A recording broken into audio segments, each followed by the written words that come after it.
不会吧！我这才刚穿越就要嗝屁了！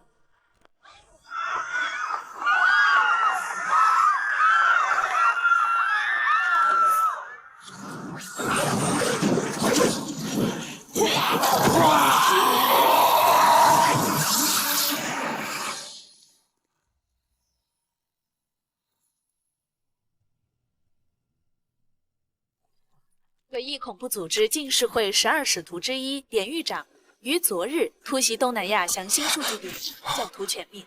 异能调查局将全力追捕典狱长本人。我叫罗宾，就在前一刻，我从蓝星穿越到这个诡异世界，还成为这个世界的头号通缉犯，被全人类通缉。关键是我连原生典狱长的记忆都没有继承，怎么办？在线等。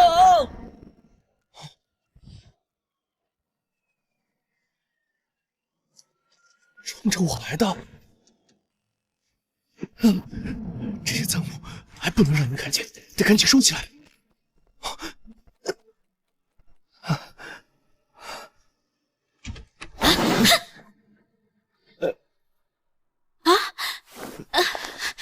你们是谁啊？你好，我是诡异调查局华南分局第3行动组组长夏天。罗宾先生，关于最近发生的诡异事件，有些事情想向你核实，请配合调查。不会吧！我这才刚穿越就要嗝屁了！罗宾先生，3日前你们文学部成员在 KTV 聚会，然而如今，除你和同班女生科科外，其他人已全部被诡异杀死，而杀死他们的诡异等级很有可能是 A 级，极为危险。罗宾先生，我们想知道您是否了解一些线索？原来这女探员是来调查诡异杀人事件的。虚惊一场，我可以仔细看看资料吗？当然可以。什么情况？我的眼睛似乎发生了某种变化，是因为魂灯的缘故，让我拥有了一部分典狱长的能力。原来如此，看来这个唯一幸存的科科就是那只危险的 A 级诡异。不过再这样下去，保不齐会露出典狱长的蛛丝马迹，想办法支走他。你干什么 ？A 级诡异近在眼前。你是指他？没错，科科就是诡异。我没猜错的话，这一切都应该是他做的。我们也调查过，但证据不足。你怎么就这么确定科科就是诡异？我能感应部分诡异，不然你以为我为什么能逃过那只 A 级诡异的追杀？难道你觉醒了特殊异能？只是感知力敏锐一点而已，异能倒谈不上。如果你不信的话，不如我把科科约出来，试他一试。试一试也行。啊，你干嘛？既然要约会，那自然得收拾得干净些。夏探员，你是想待在这儿看我洗澡，还是……谁要看你洗澡？给你10分钟，尽快。看来是这诡异气息激活了魂灯。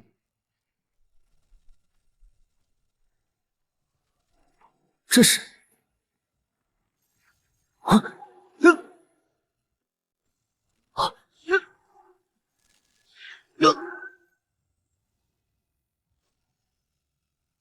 原来如此，这魂灯蕴藏奥妙，不过似乎受到了某种封印。可以收入体内，这样倒不用担心被人发现了。只要守着魂灯 ，S 级以下的诡异皆可以一招秒杀。不过遇到 S 级诡异就力不从心了，还是得不断收容诡异，冲击封印，获得更多的力量才行。正好，这里有个现成的 A 级诡异。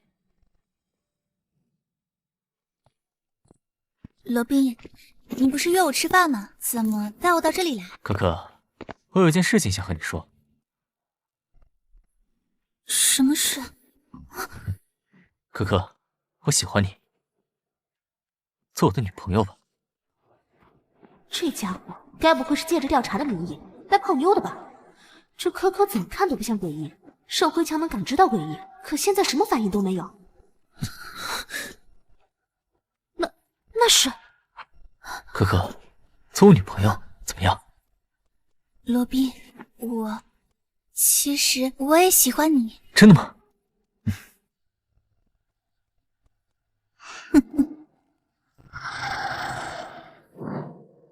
？A 级诡异还真是够瘆人的，还好我有魂灯在手，不然可完犊子了。可可，今晚的你真美。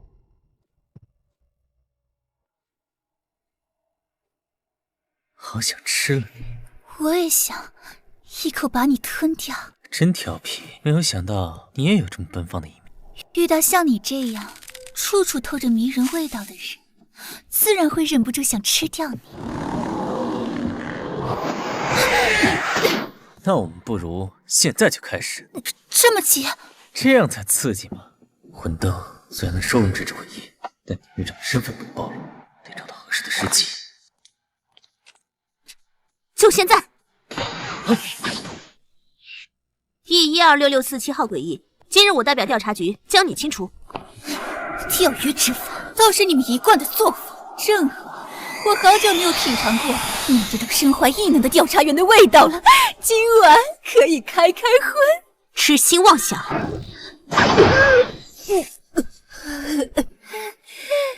失效了，怎么会这样？你猜？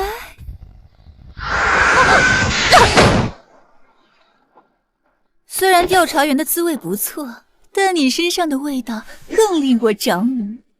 接下来就让我来好好享用你吧。哼，来吧，快点。来吧。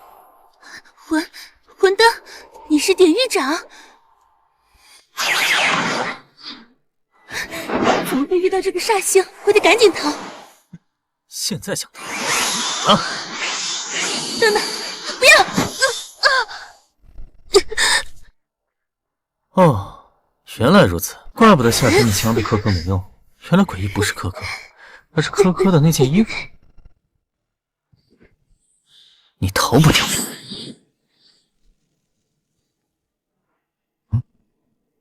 啊！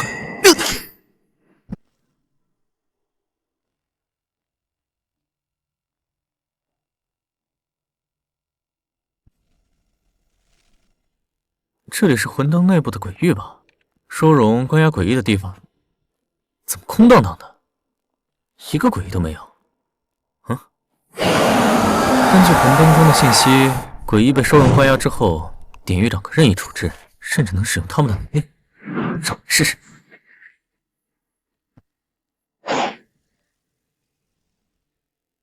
这只 A 级诡异在战斗状态下可以变成战衣，增强我们防护能力，倒是不错。猫叫，这鬼域中还有猫？那是什么？欢迎回来，典狱长大人。猫？哼，还挺谨慎的，谨慎好啊，不像上一位关押的诡异纷纷逃脱，灵魂被诡异分食。你是谁？你怎么就确定我不是那一位？你肉体虽没变，灵魂却是另外一个，因为你就是我召唤来的，而我正是这魂灯之灵。魂灯之灵为什么被锁链捆着？还不是之前的典狱长自以为是，收容过量的诡异，最后灵魂被侵蚀，不仅发了疯，还把我锁住了。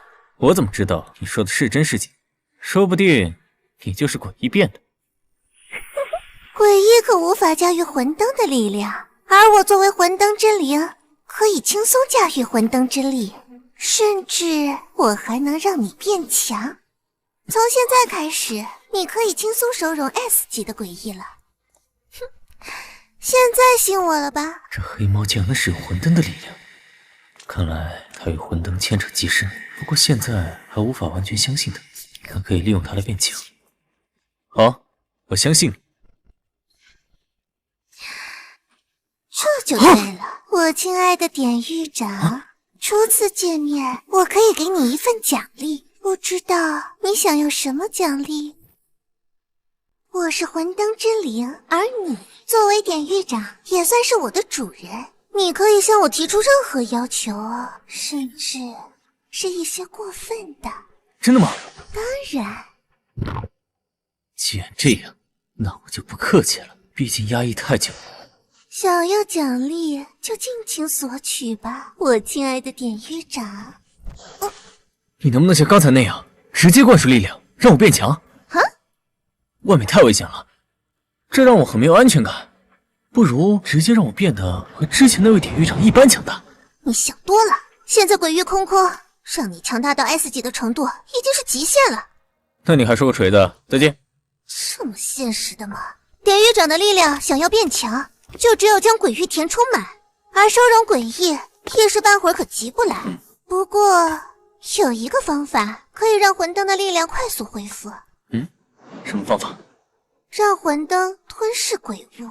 和鬼域不同，鬼物是蕴含神秘力量的特殊物品。传闻鬼物源于古老神明肢体的一部分，只要掌握鬼物，就能拥有 S 级的力量。原来如此，那我去哪儿能获取到鬼物？鬼物十分罕见，不过你运气不错，现在就有一个。你说的鬼物是指科科？准确来说，是他脖子上的那个挂坠。挂坠？鬼物在未被激活前，看起来与寻常东西没什么差别。这看似是珠子，实际上是一颗诡异的眼球。只要收集2颗眼球，就能激活鬼物。还要集齐2颗？虽然麻烦，但只要有1颗，就可以用魂灯寻到另1颗。事不宜迟，先把这鬼物拿到手。好。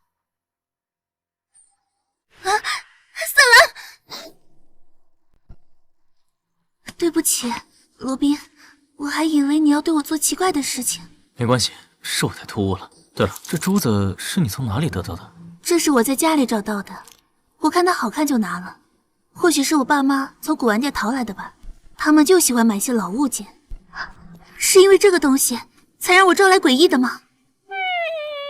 带着鬼物，哪怕未激活，也容易被诡异找上。你这同学也是运气好，只是被一只 A 级诡异盯上了。若是 S 级的话，现在早就成疯子了。他看不见你？是啊，本质上这是我以魂灯能量分出的一缕化身，普通人看不见我，也听不到我的声音。当然，诡异和异能者们就另当别论了。接下来，你可以送你这位女同学回家，然后趁热打铁，去她家做客，搜寻另一颗鬼物的下落。另一颗鬼物大概率也在她家中。这深更半夜的，哪怕我想进他家做客，他也不乐意。他父母在，岂不是更刺激？实在不行，直接强势进入。你确定是正经的进入？不多说了，那位女探员快醒了。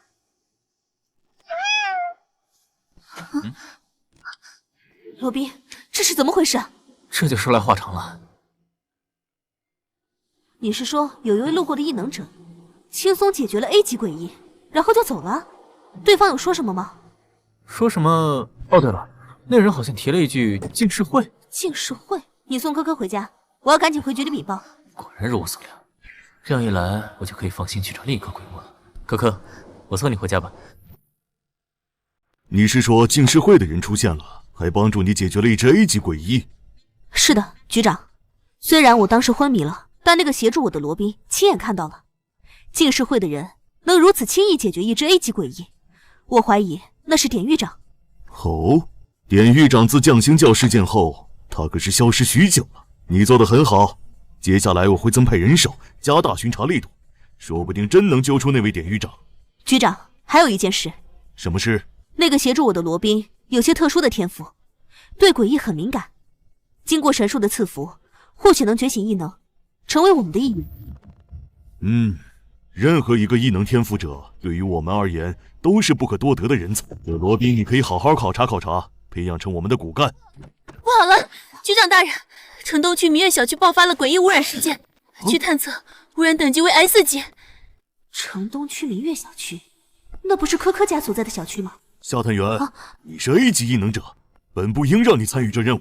不过，局内的 S 级异能者大多都有药物在身，你先去污染爆发地，不要让污染扩散。是。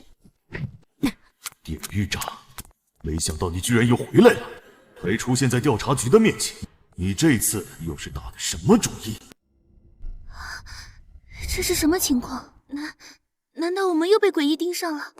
看情况，这是领域，诡异所独有的污染领域。污染领域很厉害吗？只有达到 S 级的诡异才能诞生领域，诡异的领域名为污染领域，异能者的领域名为支配领域。领域的强大与否与个人天赋悟性有关，有些领域极为强大恐怖，哪怕自身等级只有 S 级，也能秒杀 SSS 级的强者。不过那极其罕见。至于眼前这领域，强度一般般，对方应该只是 S 级诡异，你能轻松解决。哦，执掌魂灯的我也算是 S 级吧？我也能拥有领域？理论上是这样，但具体什么时候拥有，得看你自己的天赋悟性。对了，魂灯能直接破解这污染领域吗？魂灯虽然能克制收容诡异，但也必须要找到诡异本体才行，不然没用。不过至少有个好消息，那另一半鬼物眼球就在这里，而且已经通过特殊手段激活。被激活了？你不是说左右2颗眼球凑在一起，这鬼物才会被激活吗？道理是这个道理，但总有一些特殊手段可以强行激活鬼物。只不过这些手段对鬼物的伤害极大，一般人不会这么干。虽然不知道那鬼物眼球为何会被强行激活，但至少我现在可以凭借手中这颗鬼物眼球，精准定位另一颗的位置。不出意外的话，另一颗鬼物眼球就在那只展开领域的 S 级诡异本体手上，你可以顺便将其收容。罗宾，那是什么？鬼火吗？还有，你肩膀上好像有只奇怪的黑猫。哦，他现在居然还能看到我吗？奇怪，一般只有诡异或者异能者才能看到我，而他好像也没觉醒异能啊，这是怎么回事？这只黑猫居然会说话，诡异，肯定是诡异。放心，它不会伤害你的。其实，它是我异能的具象化形象。异能的具化形象啊？你是异能者？事到如今，我也不瞒你了。没错，我就是一名异能者。等会儿你就跟在我身后，我会保护你的。谢谢。星夜低语，光影交构，木神之矛垂帘世间，兽为光，骸骨为影，此无饥渴，以正前程。他们在干什么？他们在祈求星月母神的赐福。星月母神？你以为诡异怎么来的？诡异就是一些显赫的神明所散播的污染，而被污染的人会被洗脑，去信仰某位邪恶的神明。这些人信仰的是星月会的星月母神，就是那个 S 级诡异，鬼物就在那里。罗宾，收了他。没有想到会在这里碰到老朋友，还真是有缘分呢。怎么会这样？他怎么会在这里？魂灯，看来你就是那位大名鼎鼎的典狱长。你是谁？你可以称呼我为星月母神。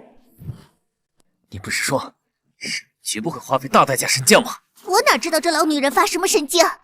不过放心，虽然她的名头有电护人，但肯定不是本体。论真正实力，还不一定比得上她身边的那只 S 级诡异。你确定？当然，现如今所有的神明都因一场远古大战，本体陷入了沉睡，显现于世间的只是虚弱无数倍的化身而已。邪恶的神明散播污染，散播诡异，我凡人就是想利用信仰的力量，让他们本体复苏。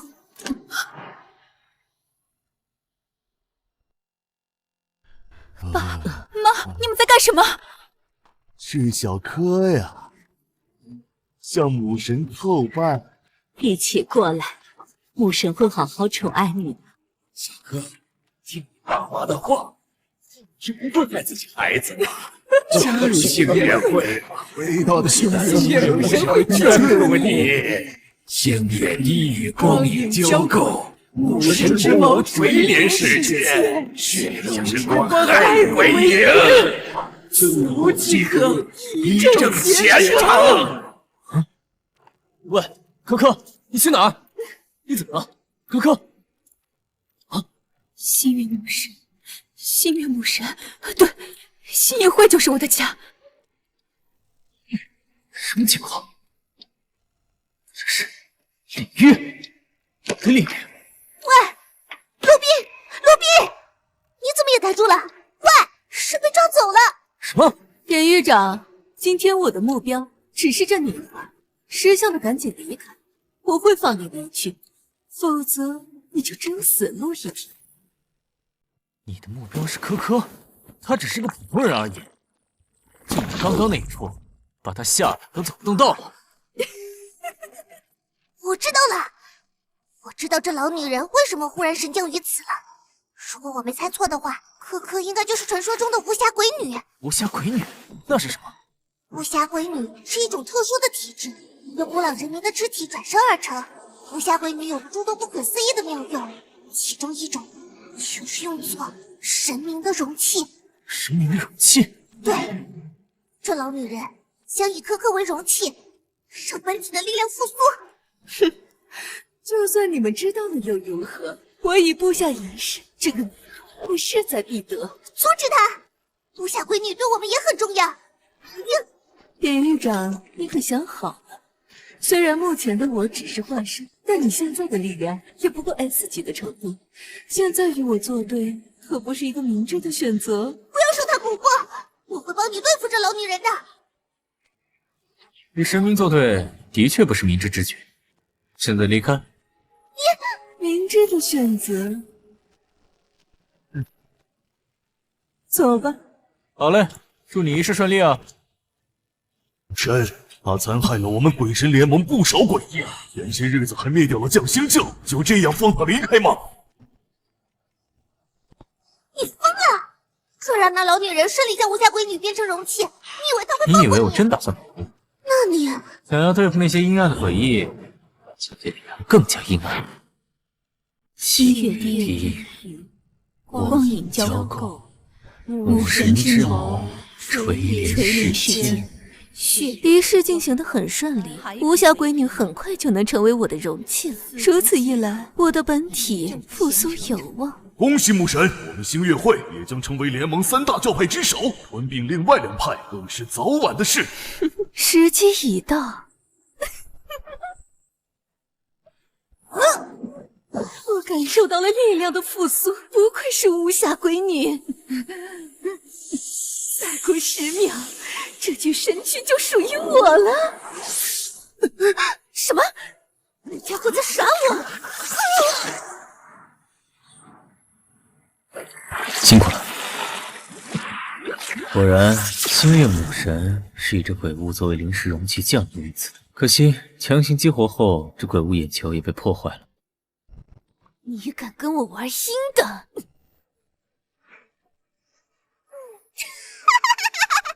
老女人，你也有今天，你吃瘪的样子笑死我了。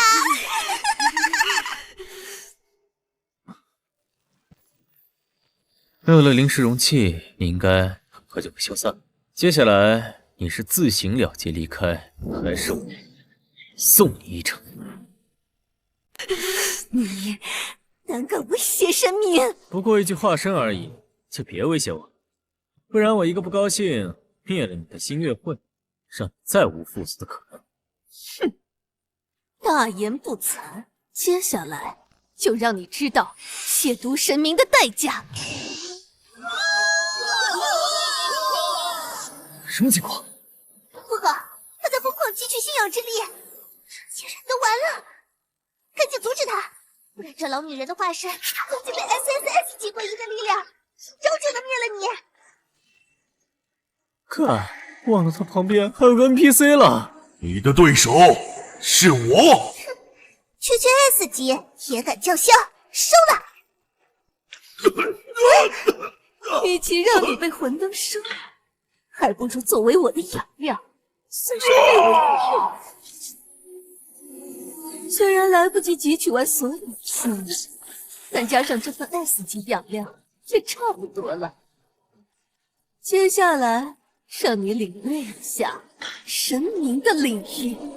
等等，你要燃烧本体的力量，强行开启领域，你这个疯女人！赶紧阻止他，不然我们都要完蛋。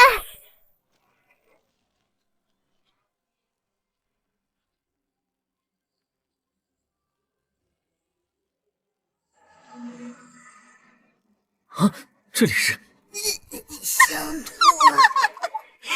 欢迎来到神明领域，星月血焰之庭。怎么，来神明家做客，放不开了？原来如此，这就是领域的构造方式吗？之前我脑海闪烁的画面，的确是领域。或许是由于魂灯与巫侠鬼女接触后逐渐觉醒，只差感悟了，而身处神明领域中，正好给了我感悟的机会。接下来，让我们共享盛宴，我会好好款待你的，亲爱的典狱长。好饿，这个领域会让人变得极度饥饿。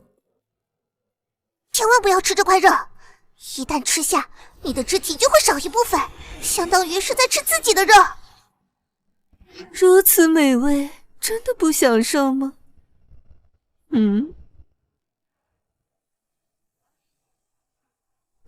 什么？在这领域中，老女人每吃一口，我们就会增加1层饥饿效果。果真如此，再喝下去，恐怕会失去理智。星月母神吃的越多，攻击就越强烈。完了完了，我要坚持不住了！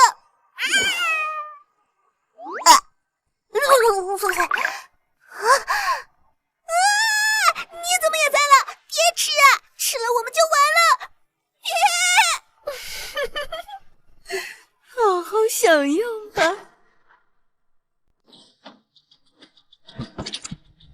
好吃。完了，这吃的是自己身上的肉啊！还有吗？当然还有。美味，真是美味。吃吧，尽情吃吧。完了，彻底沦陷了。咦，这家伙怎么身上一块肉都没有少？不对，怎么可能？你没有受我的领域影响。多谢款待，要不是因为你，我也不可能这么快领悟我自己的领域。领域什么？你领悟出了自己的领域？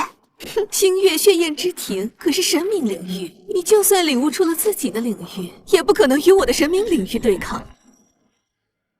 哦，是吗？那如果我施展的也是神明领域？神明领域怎么可能？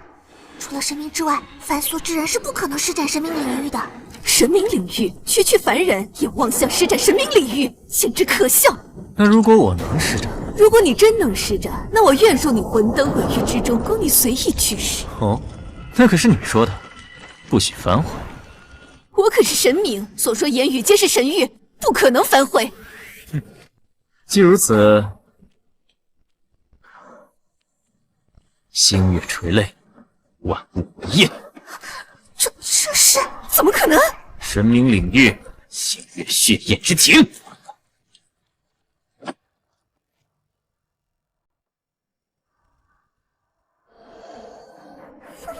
我去，他还真的展开了星月之庭，和那老女人一模一样。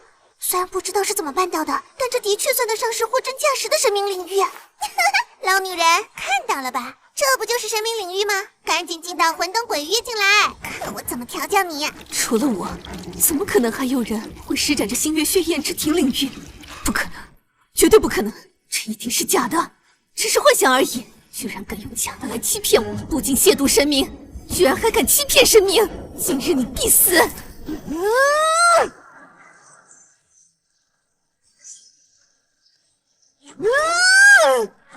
就知道你要耍赖，所以给你准备了个礼物，来看看你上面。什么？接下来送你一场。不要！救命！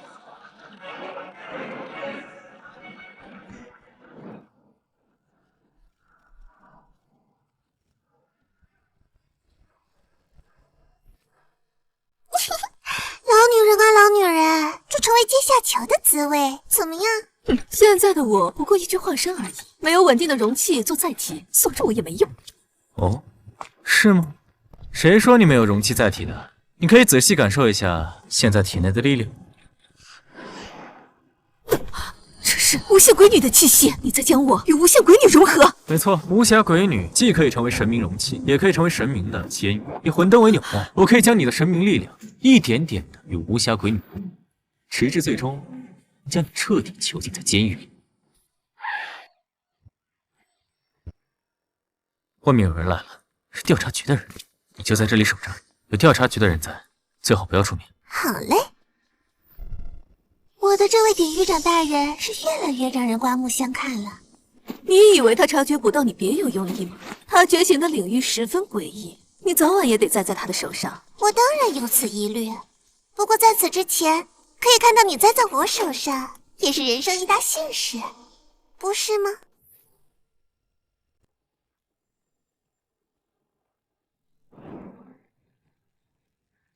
这就是我觉醒的领域，目前还处于成长之中。我的领域可以复制对手的领域，甚至比对面的领域还强。更关键的是，这些领域我都可以随意使用。苛刻的无暇鬼女体质，目前对我来说有2大好处：一，可以作为星月母神的囚牢，窃取她的力量；二，我可以利用魂灯与领域的力量，在她体内开辟一个全新的鬼域。那只黑猫来历神秘，目的不明，我必须得提防。这件事可以瞒着黑猫，以备不时之需。来了。罗宾，罗宾，你们没事吧？我没事，刚刚遭到了诡异袭击，可可受到惊吓昏迷过去了，但好在没有受伤。那个袭击你们的诡异呢？刚刚周围全都是迷雾，一个仿佛巨大铠甲的诡异袭击了我和可可，本来以为完蛋了，但突然出现一个神秘人，和诡异打了起来，消失在了迷雾之中。雾太大了，我根本看不清是谁，或许是你们调查局的人。不是我们的人，我们也只是刚赶到这里而已。局长好，能如此迅速的击败 S 级诡异，难道又是典狱长？局长，这位是……我知道他是谁。小伙子，你身上有典狱长的味道。调查局的局长，他发现我的身份了。哈哈，应该没错了，那个神秘人就是典狱长，你身上还有这周围全是他那该死的魂灯气息。我马上派专人去追踪他。小天，带这位小兄弟去局内，给他一个神术赐福名额，带他试试。是。罗宾，先跟我去调查局里休息一下，做个笔录。师姐，有一件事情需要你去办。是追踪那位典狱长吗？不，你去暗中盯着那个叫罗宾的小子。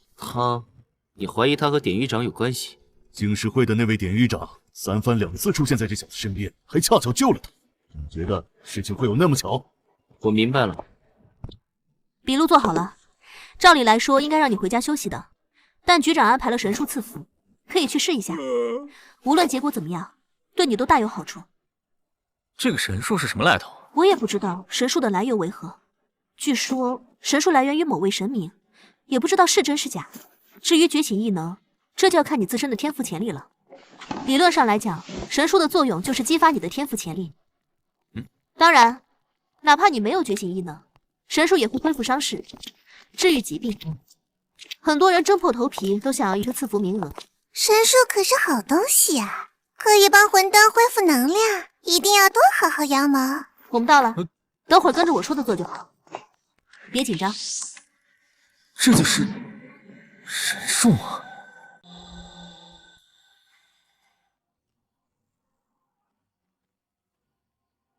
哇，这里好大！那是当然的。来，先坐这里等会儿吧。看，那就是异能觉醒仪式。待会儿你只需站在神术之下，仪式就会自动开启。如果异能觉醒成功，就会出现异象。那是 S 级异能的异象，居然有些人一开始就觉醒了 S 级异能。看来调查局里又一颗星星要冉冉升起了。S 级异能很强吗？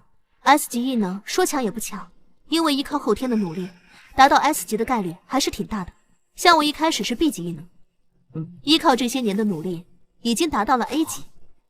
只要调查的神树还在，异能的强度是可以不断进化的，只是越到后面进度会越慢。但一开始就觉醒 S 级异能，就代表未来的成长潜力很大，估计过个2-3年就能达到3S 级的程度。切 ，SSS 级算个啥？等魂灯力量恢复，无论是 SSS 级的诡异还是异能者，都是一张鸟的事情。哦，难不成 SS 级上还有高手？哦，难不成 SSS 级上还有高手？那当然，无论是诡异还是异能者，突破 SSS 级就可以达到神明卷者的层次，相当于是半神，超越普通生命。像调查局的那个局长就是个半神，你现在还不是半神的对手，要小心他。明白。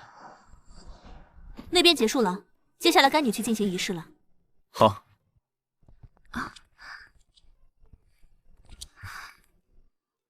恭喜啊！谢谢，祝你成功。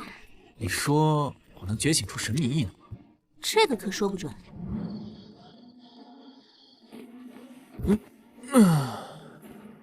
凭什么我连个最低级的 C 级异能都觉醒不出来？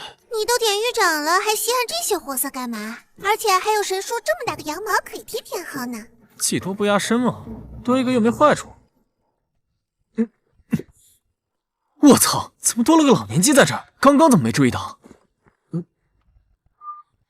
我亲爱的典狱长，你可是好久没来找我这个做会长的了，怎么忘了金石会这个温暖大家庭了吗？金石会会长，感觉不是个善茬。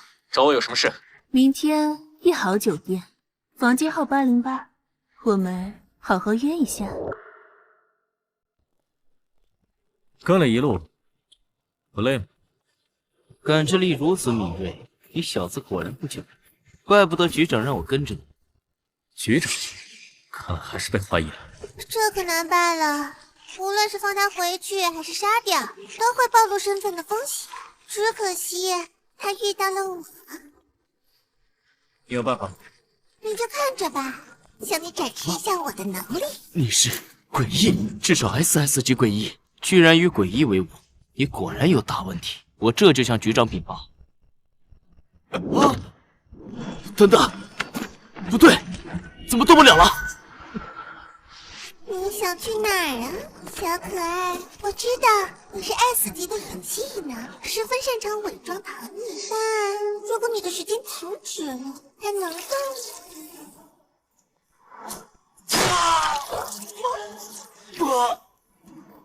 乖，听话，现在回去向赵不明禀报，罗宾这边没有任何异常。是，主人。怎么样，我这招可以吧？不错。随着魂灯恢复，黑猫的力量越来越强了，尤其是那疑似能静止时间的力量，以后得小心一点。好在收服出了一个能化作任何衣物的诡异，可以让我在典狱长罗宾的身份间自由切换，不然还得找地方专门换衣服。你来了，居然是他！好久不见，或者说初次见面，我亲爱的典狱长。白青莹，居然是他！人在调查局神树下觉醒 S 级异能的新人探员。看样子这次他以白青莹的模样与身份混入了调查局。这次换我过来，打算做什么？私人见面，又不一定是谈公事，我们就不能做些正常人爱做的事情吗？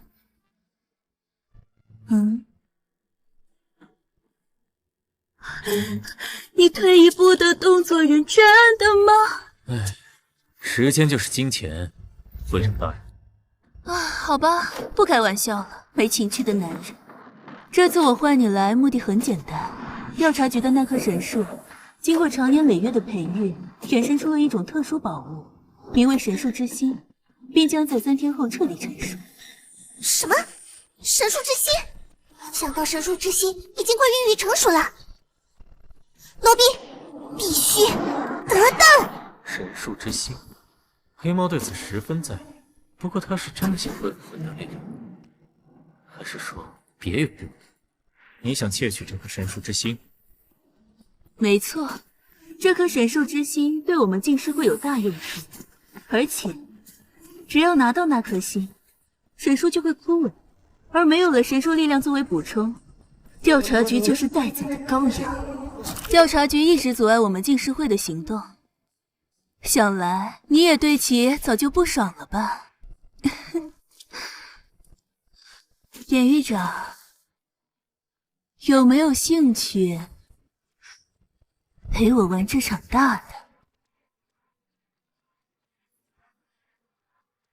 自然愿意。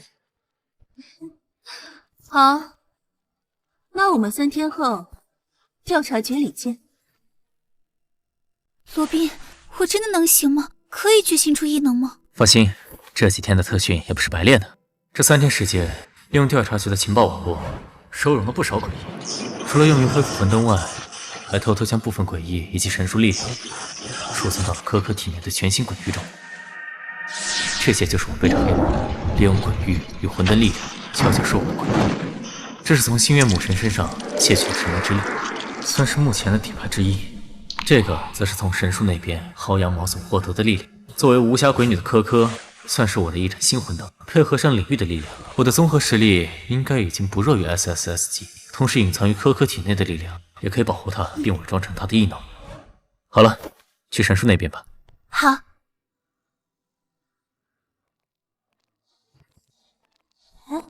罗宾，这白青莹说是3天后行动，窃取神树之心，但直到现在也没个准确计划。今天是带那个小妹妹来做仪式吗？是的。这是觉醒 A 级异能的意象。罗宾，我成功了，成功觉醒了异能，好像还是个 A 级异能。夏前辈好。没有想到还有意外收获。既然觉醒了异能，那接下来随我去做任务，正好我这边缺人手。很紧急吗？对，是个紧急任务，而且还是个大型任务。什么行动？我说出来你别害怕，我们要去处理一起突发的 SSS 级诡异事件。SSS 级诡异事件。你是不是太平静了点啊？你不是叫我别害怕吗？哦，完蛋了，这种任务等于让我们送死啊！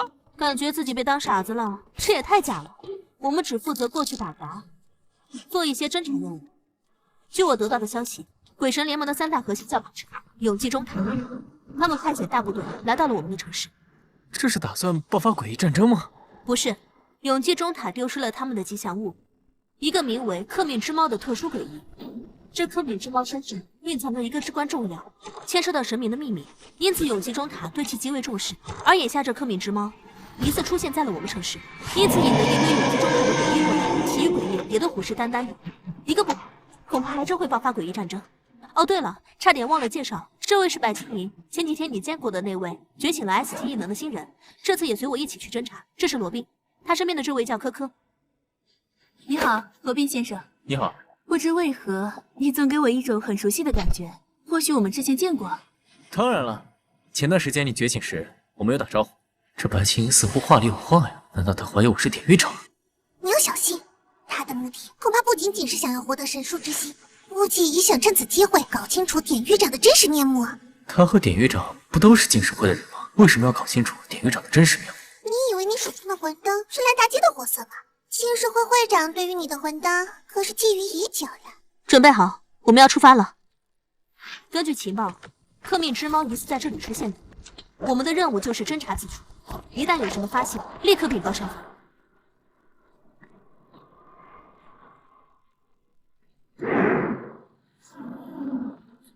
鸟手内训，这是知更鸟组织的诡异。那是克敏之猫。克敏之猫是永济之塔的诡异，为什么会和知更鸟的诡异在一起？罗宾，这克敏之猫与我是死敌，我现在力量恢复的还不够，需要更深一步的潜伏，不然就会被他发现。接下来我就不与你说话了。SSS 级的存在，你现在还是无法对付的。黑猫连星月母神都不怕，怎么会惧怕一个作为吉祥物的克敏之猫？白青莹今天是打算窃取调查局的神树之心的，却跟随着夏天出来做任务，也不知道在图谋什么，总感觉事情有点不大对劲。谨慎起见，还是先回去再说。夏探员，柯敏这猫不是我们能对付的，我们还是赶紧先回去，把情报禀报给局长。好，我先向局里发送给讯息，让他们赶紧派人过来。这，我当是谁？原来是几只调查局的小老鼠。那是什么怪物啊？那难道是鬼神联盟3大教派之一，知更鸟的首领？克命之猫是知更鸟首领假扮的，还想刻意引起永济中塔和调查局的纷争。请称呼我为无眠阁者。我的确想引起纷争，但不仅仅只是纷争。无论是永济中塔还是新月会，他们的目光都太短浅了，而我不同，我会引领一场变革，一场属于诡异们的变革。为此，第一个被血洗，就是你们调查局。现在怎么办？跑啊！跑不掉的。这无眠歌者和新月会的新月母神一样，虽说只是化身，但也至少有 SSS 级的力量，不是我们能对付的。你带着白青鹰和科工快走，把情况禀报给局里，我给你们断后。勇气可嘉，但毫无意义。你们很信，我需要几个调查局的人做我的傀儡，所以我不会让你们死。接下来，让你们见识一下何为真正的神明。周末安魂曲，夜歌吟，万物归眠。罗宾，快带上大家！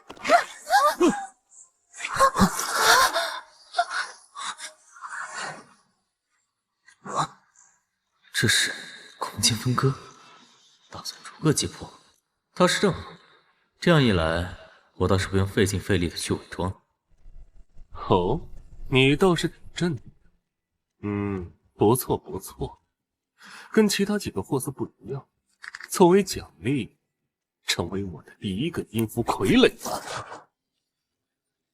这无眠歌者比星月母神厉害许多，领域也更加强大，倒是正好可以复刻过来，成为我的第二个生命领域。你就只有这种程度吗？这种程度？本以为你的神明领域很强大，但现在看来，也不过如此。不过如此。本来以为你很镇定，没想到已经被吓傻了，会说胡话了。我改变主意了，还是弄死你算了。哼！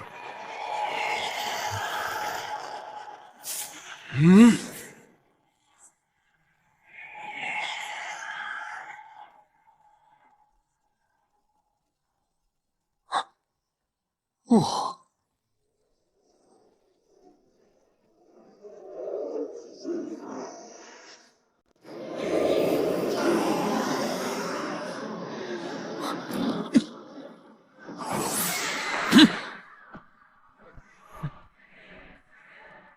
什么？不可能！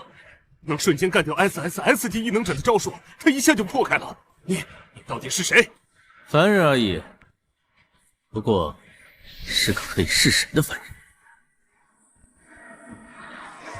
是终末安魂曲，居然比我的更高级，不可能！怎么会这样？你怎么可能施展我的神明领域？怎么，没招了吗？我再试试挣扎下。可恶！是你逼我的，是你逼我的！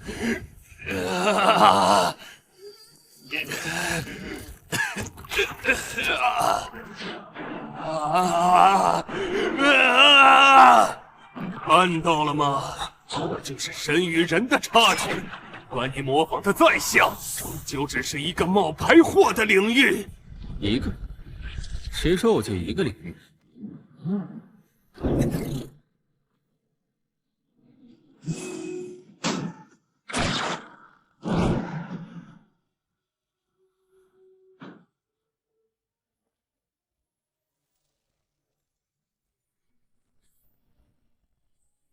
这是星月母神的星月血焰之庭，你是星月母神的人？不对，就算你是卷长，也不可能同时掌握2大神明领域。你到底是个什么怪物？这家伙有问题，再打我绝对会死在这里。该死的怪物，我不陪你玩了！啊！好，谁允许你跑？别杀我！只要你不摧毁我这具肉身，我愿意告诉你一个秘密，一个关于革命之猫的秘密。给你3秒钟，这秘密若是不值钱，就去死。那只革命之猫与侦察局有着极深的渊源。革命之猫的本体其实是一位神明，只不过将自己的神明权柄力量剥离了出来，以用来培育调查局的那棵神树。克敏之猫为什么要帮调查局培养神树？调查局与诡异之间不是势不两立的吗？势不两立？其实本质上，调查局中那些所谓的异能者也是诡异，因为他们的力量也来自神明。异能者也是诡异？没错。你以为调查局为何会如此重视他们的神树？因为那棵神树的本体就是个一直散播污染的神。只不过与我们阵营不同，便将我们列为邪恶的诡异，将自己许为正统。那个克命之猫，那个该死的叛徒，掌握时间的权柄。要不然也无法强行复苏那棵神树，让其从原先枯萎的状态中活过来。难道是巧合？好了，秘密我已经说了，可以让我离开了吧？哼，当然。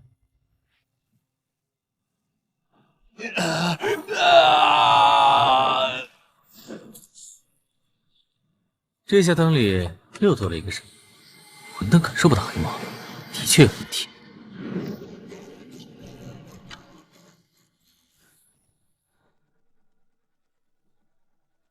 你们的安保工作做得真不太行，现在才来啊，局长？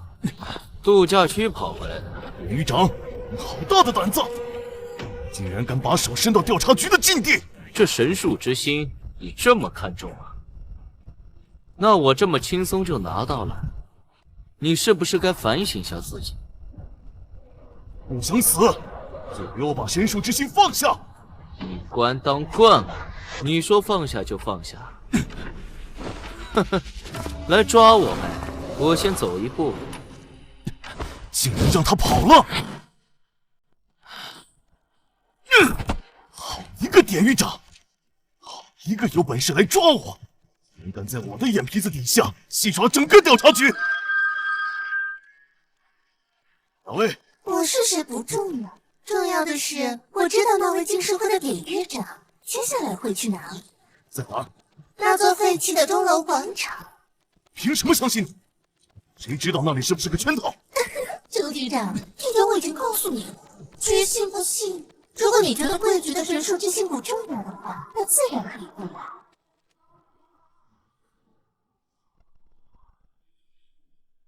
你是谁？怎么会有我们母神的诏令？你身上有我们伟大的克命之主的气息，你和克命之主是什么关系？我奉克命之主与星月母神的命令将你们召集。所谓只有一件事，那就是杀死进士会的典狱长，并踏平调查局。杀死典狱长？据说那位典狱长十分强大，而且行踪莫测，谁也不知道他在哪里。怎么杀？调查局的那帮异能者着实可恶，早就想干掉他们了。但调查局有神树在，我们寻常诡异根本无法接近。放心，那位典狱长如今已经虚弱至极，不再强大，而且他的行踪已经确定。至于调查局，如今他们的神树已经陷入枯萎之中，不必再怕。伟大的克命之主与星月母神正在召唤你们，想要杀死典狱长并踏平调查局的，跟我来！杀！踏平调查局！杀！干掉典狱长！不对劲！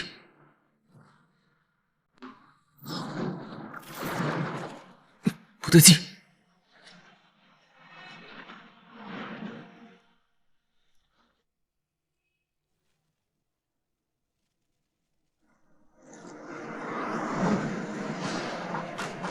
是星月母神，我打算再度控制可可的躯体。我亲爱的典狱长，没想到我又回来了吧？是没想到，看来我的身边出现了叛徒，把你给放了。叛徒这个词不算准确，严格来说，从一开始我就并不打算把你当我同伴，罗宾。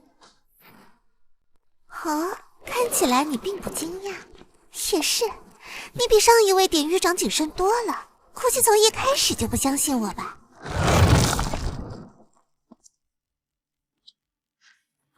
主人，神树之心我已经得到了。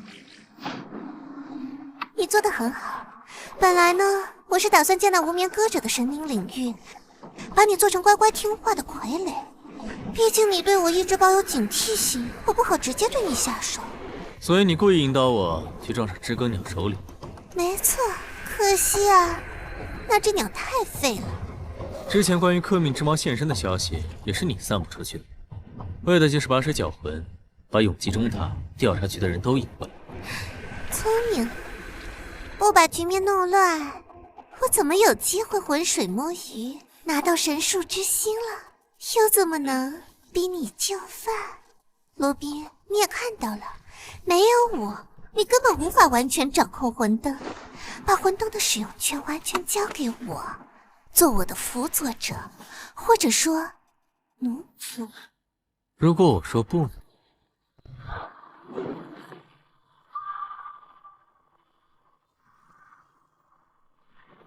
旅长，这一次我看你还能往哪里逃！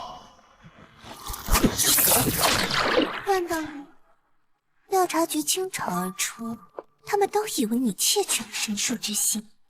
除此以外，金院会和永济中塔的那群诡异们也马上就到，宝宝与我合作，助我彻底掌控魂灯，我可以带你安全离开。否则的话，你死了，我也只是多费些力量，再召唤一人典狱长而已。你这是在威胁我？3秒钟，给我答案，否则哪怕你有些特殊的能力，但调查局的大军也能把你撕成碎片。放下抵抗，则格杀勿论。是选择生还是死？旅长，交出神树之心，留你全尸。听到了吗？留给你的时间不多了，做我的仆从，我保证你能活下来。我有个提议，不如你来做我女仆如何？做你女仆？看来你还是不够清醒，我的典狱长大人。我可清醒得很，不如我们打个赌如何？就赌这些调查局的人，包括局长周不明，连碰都不敢碰我一下。你在做梦？不信，那就睁大你的眼睛，看清楚我。这是 S 级，不是神明气息。典狱长他居然掌握了神明的力量，怎么可能？星月会和知更鸟的神明化身，怎么会听你的号令？为什么？星月母神是我的看门狗，无眠歌者是我的阶下囚，而他永济中克命之猫，现在也是我的同儿。你说我为什么能号令他？没想到这典狱长变得更强了，一个人居然奴役了鬼神联盟的3大巨头。他竟然想用这种唬人的方式破局。周局长，我现在集齐了鬼神联盟3大教派首领的力量，你猜猜，如果你和我动手，接下来这里将会躺下多少你们调查局探员的尸体？你敢动手吗？你别得意的太早，嘴长在我身上。只要我向周不明捅破这层窗户纸，你的空城计很快就会被识破。哦，那你尽管试试。周局长，别被他骗了，我根本不认识这个疯子，和他也没有任何的合作，你们不要顾忌，他只是虚张声势而已。而且我还知道他的真实身份。周局长，你想不想知道？倒是想让我放松警惕，诱我深入，对我进行必杀一击。哼，收起你那些拙劣的把戏，是傻子吗？这种低级的戏码，我已经见过不知多少次了，简直是可笑。你脑子里装的都是浆糊吗？我说的是真话。行了，别演了。我就跟你说过，周局长英明神武，怎么可能中这种假装内讧的低级计谋？你非不信？现在丢人了吧？这个混蛋！嘘，既然计谋失败，那就只有硬碰硬。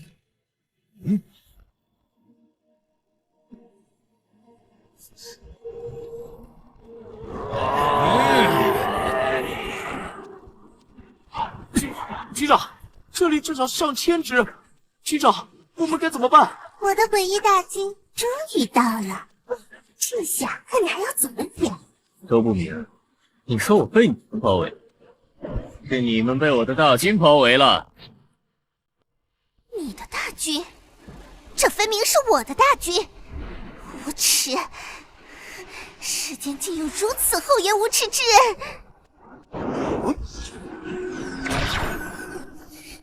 所有人听令，狱长已经彻底掌控了鬼神联盟，接下来将会是一场苦战。想死的，把压箱底的本事都拿出来！伟大的星月母神为何会跟典狱长那个煞星在一起？那是伟大的可命之主，他为什么和典狱长这么亲密？距离星月母神掌控无暇鬼女的身躯还差一点时间，他目前无法帮助我。不行，我不能被牵着鼻子走，我必须要掌控主动权。蠢货们，我是……还在等什么？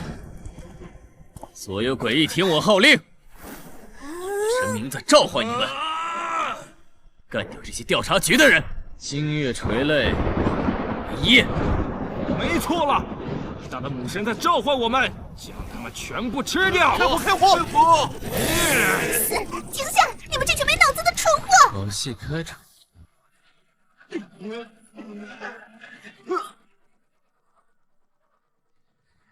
想跑，把魂灯留下！你想跑，给我留下来！你是瞎子吗？典狱长跑了，你不去抓他，盯着我干什么？典狱长这家伙小大一场，谁知道他是不是早就是好孩子？想诱我深入，你以为我会信？把你给抓了也一样。你们这群人类真的是无可救药！少废话，受死！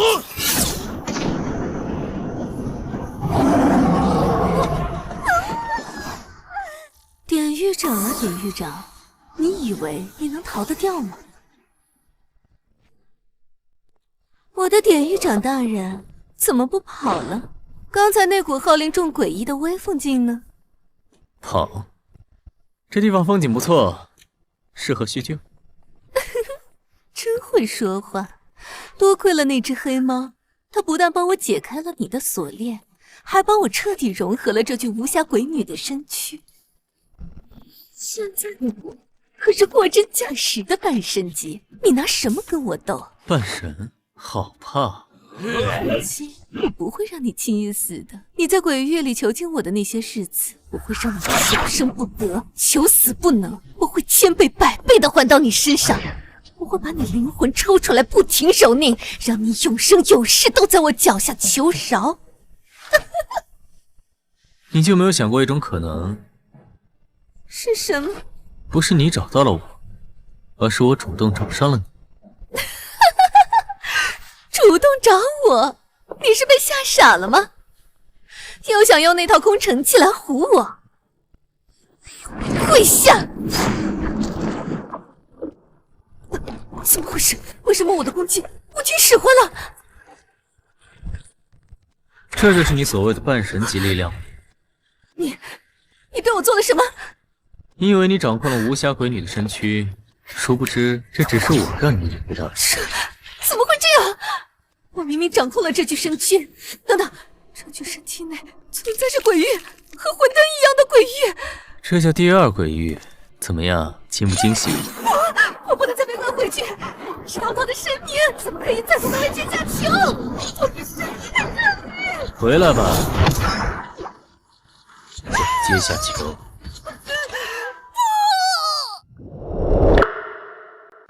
不要！不要啊！距离半神境界只差这临门一脚了，好好睡一觉吧。至于接下来，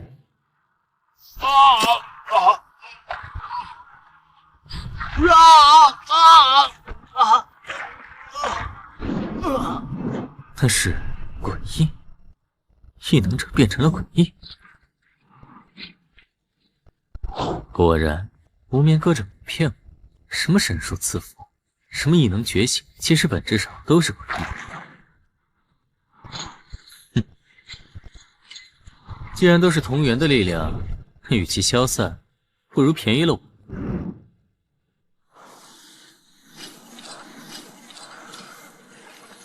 这是异能光团，每一个光团都代表着一种被收容的异能者灵魂的异能，我只需融合便可掌握其中的异能，倒是不错。不过都是些低级异能，对我没什么用，不如化作纯粹的能量让我吸收。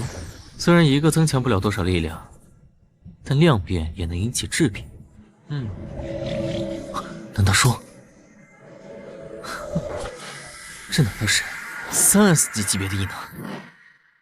魂灯内部时间流速比外面慢很多，正好在这里实施效果。熟悉这3个字。就是你们这群家伙不服我是吧？现在给你们机会，打赢我，我就把魂灯拱手相让。一直把这群不稳定因素留在魂灯，对我不利，不如趁现在成为我的练习素材。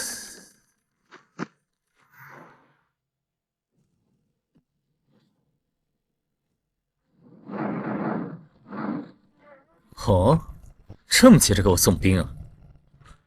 上吧，这个异能不错，不仅仅能够让我行走于暗影之中，还能够搭配魂灯，将鬼域内的诡异转化为阴影军团。如此一来，我便一人争夺。不敢正面打过来，还挺会动脑子。这招正好能大大增加我的防御力和治疗能力。怎么？惊讶了？再快的速度，在我眼里都是慢动作，而且，隐藏技能一堆无效，居然还会相互配合，让我还挺意外。我承认我之前有些低估你们，可惜你们拒绝成为我的手下，那就去死吧。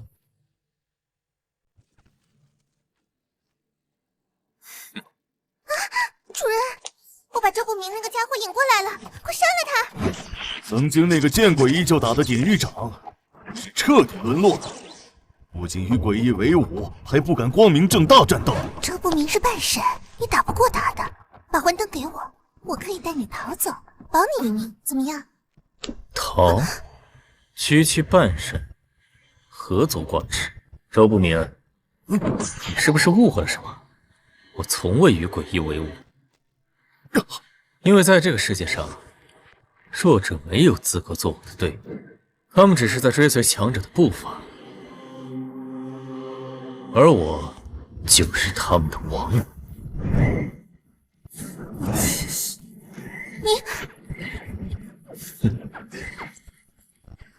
周不明，我愿给予你这种荣幸，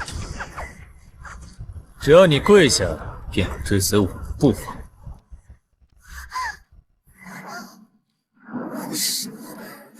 你怎么可能这么强？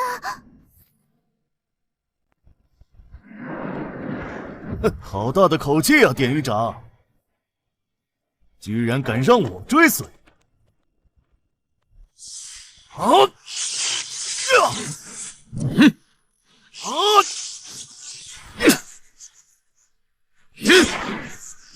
周局长啊，你就只有这点本事？不如我教你几手，让你变强些，如何？这小子的成长速度简直太妖孽了，只能放弃控制权了。但我还有神术之心，只要等我本体恢复，这笔账再慢慢算。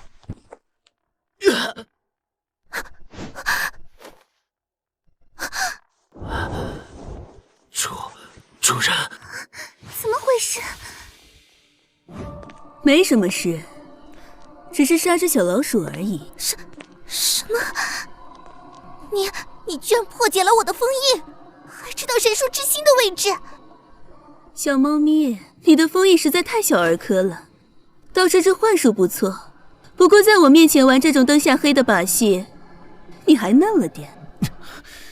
你是净世会的会长，把神树之心交出来！答对了，可没有奖励。好了，寒暄时间结束了，接下来是大扫除时间了。这里的垃圾得好好清理一下。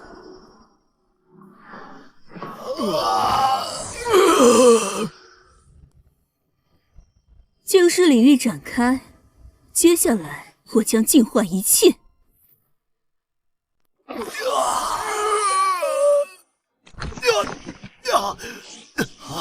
这种力量不仅能针对诡异，还能将异能者也抹除。你们净世会真是一群疯子！不管是异能者还是诡异，都不过是这个世界的污秽。作为污秽，自然需要被净化。我可是绝无半点私心的。这净世领域实在太强了，我的秘法无法施展，连跑都跑不掉了。典狱长是不是很惊讶？我早就猜到那只蠢猫会搞事情，所以到现在才出手。我的确是很惊讶，因为看你这架势，似乎也想把我给净化了。哼，没错，我之所以唤你过来，只不过是想让你进入这个局而已。魂灯应该属于我的才对，只要再搭配上魂灯，净世领域就能让这世间的诡异尽皆消散。开什么玩笑！当然，你们这些自诩正义的异能者，我也不会顾此失彼。彻底完了！没想到竟是为他人做了嫁衣，对不起，我失败了。喂，这就认命了？这可不像你啊！我有办法破局。破局？什么办法？不急，我们先谈谈条件。什么时候了，你还谈条件？第一，把你从魂灯窃取的一半控制权还给我。你。第二，从此以后做我的奴仆，辅佐我掌控魂灯。如此一来，我可保你一命，如何？想让我做奴仆？你做梦！我可是氪命之猫。是神明，我就算死在这里，被这新世领域净化，也绝不做你的奴仆。死了倒是一了百了，只是可惜了，那棵神树还等着某个痴情种去复活呢。神树之心就在那疯女人手里，我不死就能抢过来，抢过来神树就能活。你用你的自由换他的命，这笔买卖你算不清吗？选吧，是抱着你的尊严一起化成灰，还是做我的仆从救你的爱人？罗宾，你赢了，你比任何人都适合做典狱长，奸诈无耻，为了目的不择手段。过奖，一般一般。我会把另一半魂灯的控制权还给你。死到临头了，还在搞什么把戏？给我彻底净化！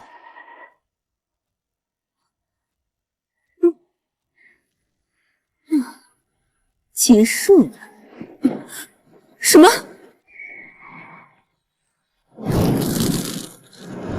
让你失望了。这就是完整的魂灯力量吗？原来魂灯也有领域。欢迎来到我的世界，无间魂灯鬼域。这不可能！我的净世领域怎么会被如此轻易的破解？在我的领域里，就没有什么不可能。没想到你能将魂灯的力量发挥到这种地步，是我小瞧你了。还想跑？你干什么？你放开我！放开！会长他，刚才不是还说要净化我吗？怎么现在软得像滩水？拿来吧你！那里不行，混蛋！手感真不错。怎么回事？魂灯失控了？那是什么东西？灯芯？这女人的灵魂里为什么有这种东西？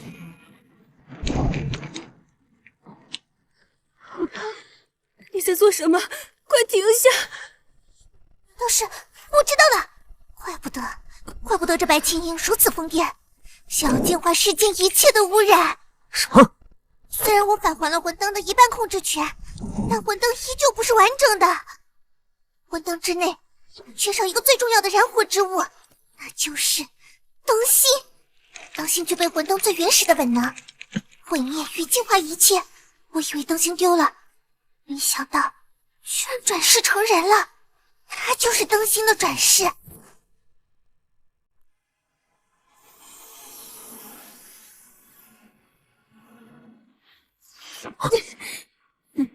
典狱长，神树之心暂时寄存在你那，下次见面我会找你算账的。跑的倒是挺快，调查局的支援到了，是时候离开了。休得逃走！周局长，接下来就请你替我打扫战场吧。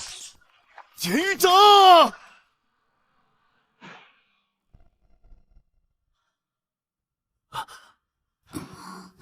局长，神树之心被夺，树体生机断绝，调查局的根基就要塌了。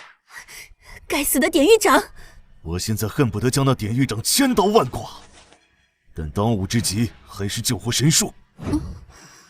啊，局长，神树真的能救活？可是神树之心都没了，神树的根基已毁。还有什么办法将其救活？谁告诉你们，神树之心只有那一颗？难道还有第二颗？没错，在神树的深处，还有一颗隐藏的神树之心，那才是真正的神树之心，是神树绝对的核心。但想要将其激活，得需要付出不菲的代价。我经营多年，目前只剩最后一步了。真的吗，局长？无论付出什么代价，一定要激活它。局长，这最后一步需要做什么？只要神树能复苏，我们万死不辞。我唤你们过来，就是为了复苏神树。这是什么？我刚才说了，想要激活这颗神树之心，需要付出不菲代价，而这代价就是在座各位灵魂与血肉。周不平，你疯了！为了复苏神树，诸位不死吧！都睡了这么久，还是没动静。放心，他是因祸得福，吸收了星月母神的力量，曾经作为神明之体的能力正在逐步复苏。原来如此。不过话说回来，也不知道那个所谓的神明之体究竟是什么，又是属于哪一位神明？看不出来。不过既然提到了神明，你知道这魂灯在神明们口中被称作什么吗？是吗？在那个古老的时代，它被称为旧日元宝。传说谁掌控了它，就能成为凌驾众神之上的旧日。这颗星球曾被一群名为支配者的神明统治，而其中的支配者之王就是神树，他获得了魂灯。然而这件旧日元宝引来了贪婪的星空外神之王。星空外神之王降临这颗星球，于是一场神战爆发。星空外神之王降临这颗星球，于是一场神战爆发。大战进入最后，神明的战场就成了神明的牧场。本来支配者之王险胜星空外神之王一筹，但在最后关头，边红的星空外神之王竟不惜燃烧自己的身躯，爆发出恐怖无比的力量。最终，支配之王与星空外神之王的灵魂双双沉睡在神木本体之内，而旧日元宝以及那盏最初的魂灯也一分为三，变为了魂灯本体、魂灯灯芯以及魂灯之灵3个。魂灯本体目前在你手上，至于灯芯，我们已经找到了，就是白金银。那魂灯之灵呢？谁知道呢？距离那场神战已经过去了不知多少万年，魂灯之灵从来都没有出现过。你之前还说自己是魂灯之灵来着，等等，按你的说法，那星空外神之王并没有死，是和支配者之王的灵魂一起沉睡在神树里。没错，也就是说，那棵被调查局视为根基的神树，其真身不一定是支配者之王，也有可能是那么邪恶的星空外神之王。没错，如今神树内栖息着2道灵魂。调查局的神树虽是化身，却也连接着神树的本体。他们沟通的那位神树，真有可能是星空外神之王。我原本打算通过神树之心以及魂灯的力量，唤醒神树体内支配者之王的意识，让其复苏。只要支配者之王比星空外神之王先一步复苏，获得神树的掌控权，抹杀星空外神之王，也可以说是轻而易举。然而这一切都被你破坏了。你先前跟我说好的，要助我复苏神树，如果反悔的话，我一定会和你拼命的。放心，我绝对说话算话。不过话说回来，这都不知道多少万年了，可能支配者之王的灵魂早就散了，或者早就转世了，就像灯芯一样。不可能，绝对不可能！支配者之王是不朽的。行，你家王最厉害。不知为何，这神树之心总给我一种亲切感，就好像本来就是我的东西。话说我该怎么帮你？需要把它给你吗？不需要，如今魂灯在你手上，就算我拿到它也没用。你可以像白金银那样直接融合神树之心。别杀我！只要你不摧毁我这具肉身，我愿意告诉你一个秘密，一个关于革命之猫的秘密。给你3秒钟，这秘密若是不值钱，我去死。那只革命之猫与侦察局有着极深的渊源，革命之猫的本体其实是一位神明，只不过将自己的生命权柄力量剥离了出来，以用来培育调查局的那棵神树。克敏之猫为什么要帮调查局培养神树？调查局与诡异之间不是势不两立的吗？势不两立？其实本质上，调查局中那些所谓的异能者也是诡异，因为他们的力量也来自神明。异能者也是诡异？没错。你以为调查局为何会如此重视他们的神树？因为那棵神树的本体就是个一直散播污染的神。只不过与我们阵营不同，便将我们列为邪恶的诡异，将自己许为正统。那个克命之猫，那个该死的叛徒，掌握时间的权柄。要不然也无法强行复苏那棵神树，让其从原先枯萎的状态中活过来。难道是巧合？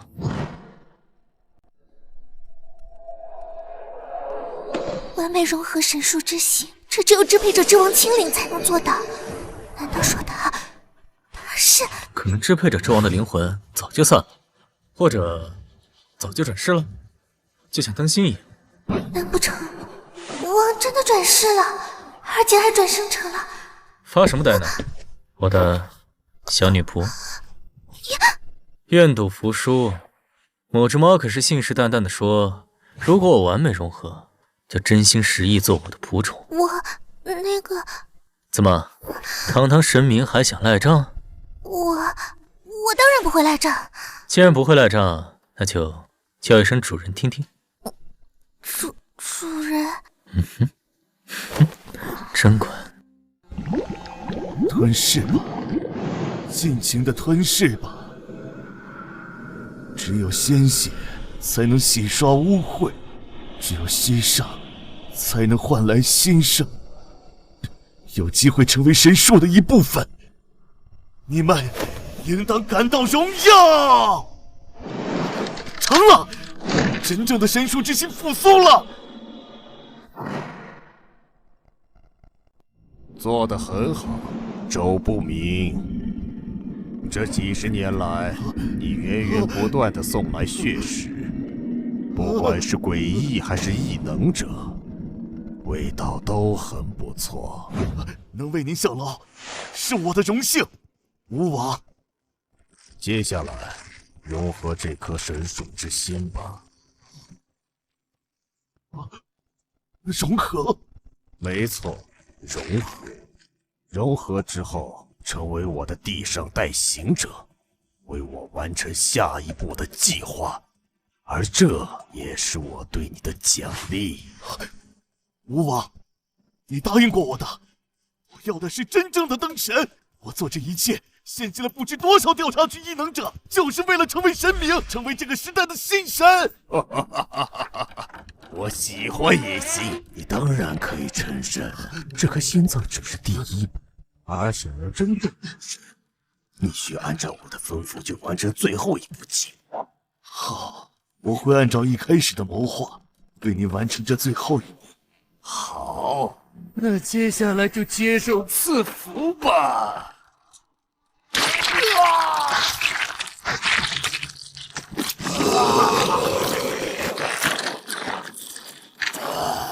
这就是无限接近于神的力量吗？好强，太强了！献祭异能者，成为神明。局长的真实目的是这个。哦，看来有只小老鼠听到了不该听的秘密。我要把这件事情公之于众，我得赶紧跑。不好！小团圆，怎么还没打声招呼就要走呢？我这就要死了吗？好痛！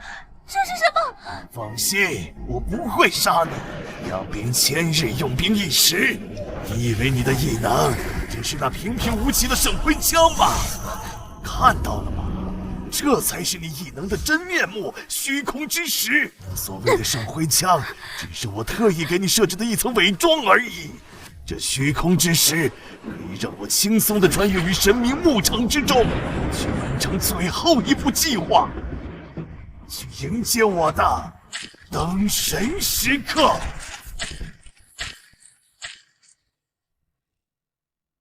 看来我晚来了一步。看样子，调查局沟通的那个所谓神树，就是星空外神之王的灵魂。这个门后面，我若猜的没错的话，应该是神明牧场。我追踪到周不明的踪迹，他进了这扇门，目的不明。神树本体和沉睡的诸神本体都在神明牧场，换我是那星空外神之王，下一步必然是蛊惑周不明，帮自己复苏。一旦星空外神之王复苏，那这个世界就完蛋，必须赶在周不明之前找到神树本体，灭掉星空之王的灵魂。答应你的神树复苏，我绝不适应。神明牧场里到处都是死去多年、被污染化成的神明残灵，这些残灵个个至少有半神实力，有些生前本就强大的力量，更是无限接近神明。一旦被他们包围，绝对是死无葬身之地。我会注意的。神明牧场倒是有点意思。典狱长啊，典狱长，我来找你算账。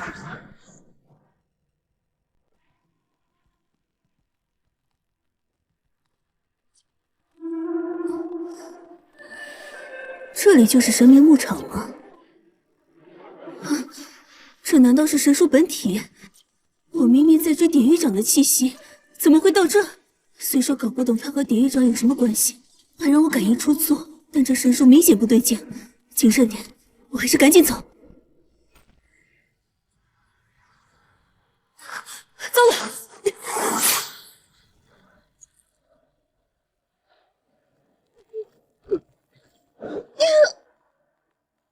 排好队，一个个。还以为这牧场有多凶险，你不是说神明残灵很危险？这些神明残灵怎么这么听话？这些似乎都是曾经追随支配者之王的神灵，哪怕只剩残灵，他们也认得那股源自灵魂深处的王之气息。看来我的猜测是正确的。不过，好像还是有很多人不太欢迎你。那些也是神灵残灵，不过是星空外神的残灵，他们可不会进你的的。可惜了。救命！有什么东西在吃我？吃你？在我的鬼域里，谁能吃你？是外面，是我的本体，有东西找到了我沉睡的本体啊！我的天命，我的生命全被挖出来了。我知道了，肯定是那周不明，他在替那星空外神之王回收散落在神明牧场的所有生命泉源，并吞噬那些神明本体的力量，借此复苏。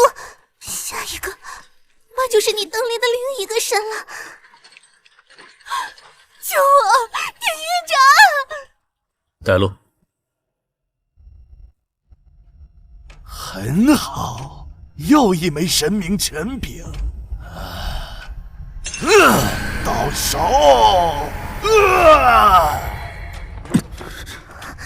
慢了一步。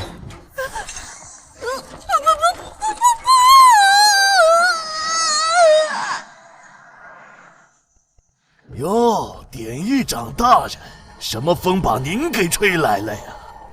那是星空外神之王的力量波动。科科，他不是一直在沉睡吗？为什么会对周不明身上的外神气息产生反应？我还有事要做，先暂且留你一命。等我完成了最后的仪式，我会好好和你叙叙旧的。不能再让他这样下去。若是仪式完成，星空外神之王彻底复苏，那一切都完了。你还发什么呆？赶紧想办法呀！实在不行，我想，我知道科科的前世是什么了。啊！这时候你提这个干嘛？是谁？看好了，这是星空外神之王的力量。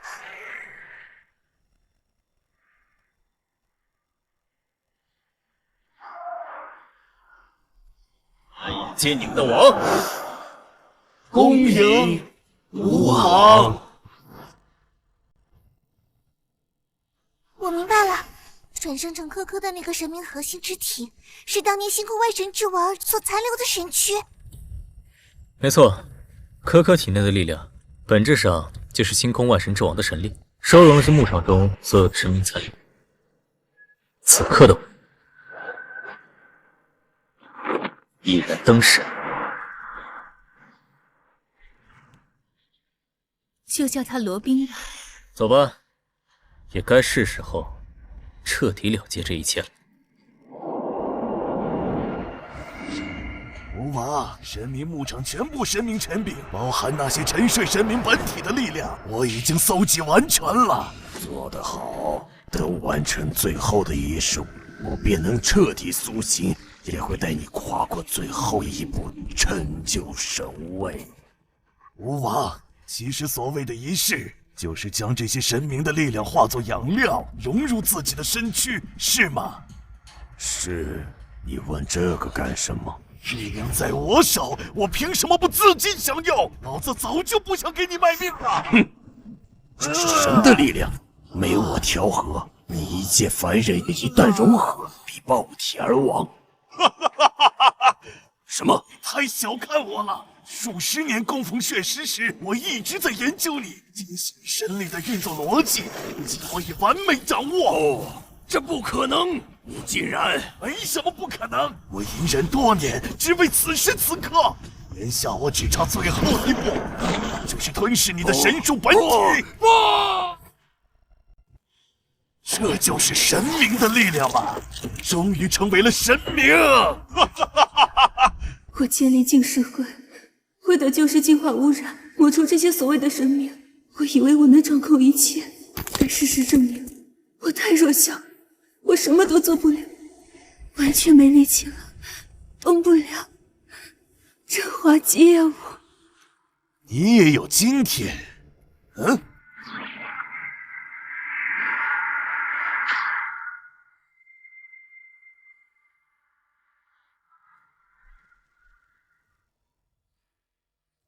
赶上了。这力量，你成为了神明。对，我本来想找你算账的，但现在看来，我根本就是自讨苦吃，太不自量力了。来吧，我的真身就是魂灯灯星，与其死在周不明手中，还不如被你收入了却残生。对于其他人而言，魂灯代表着收容，代表着囚笼，但唯独对于你，魂灯有着不同的意义。作为灯星，一直漂泊在外，摇曳不定，也累了，是时候回家了。好一个狗血戏码！真没想到典狱长居然是你。也好，不管是典狱长还是罗宾，今天之后，这世上将再无其他神明，唯有我这尊唯一真神。你废话可真多，你再自言自语，我就先动手。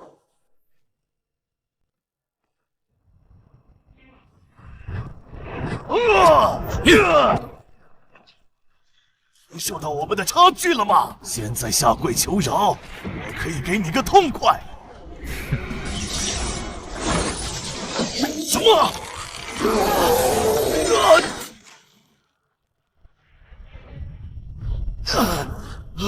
力道不错，可惜打在我身上不疼不痒。那么接下来这一招你接得住吗？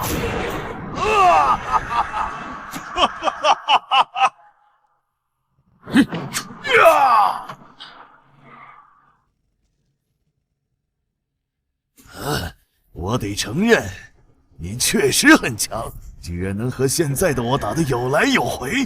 好了，我已经玩够了。完胜神术，所有神明的力量，现在的我就是神王，而你不过是一个普通的神明而已。去死吧！看来这就是你的底牌了，周局长。其实吧，我刚刚也一样，先陪你玩玩，想看看所谓外神的力量到底有多恐怖。不过现在看来，也不过如此。神王，那你有没有听说过一种境界，名为救日？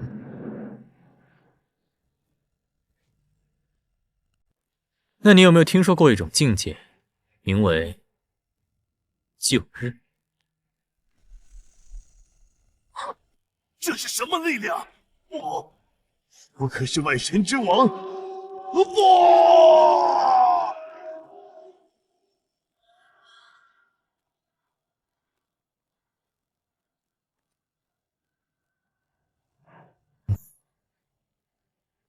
一切都结束了。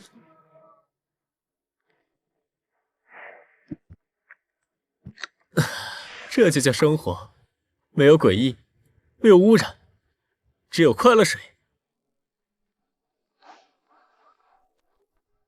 虽然你净化了世界，清除掉了所有污染，但能不能别像个废人一样瘫着？好歹也是旧日，多少有点威严行不行？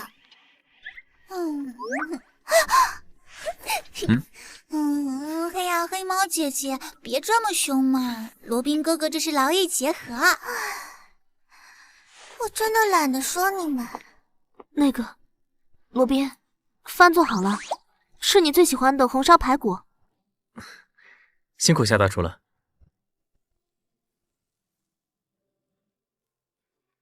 哎呀，有人嫉妒小妹妹可以趴在主人怀里撒娇了。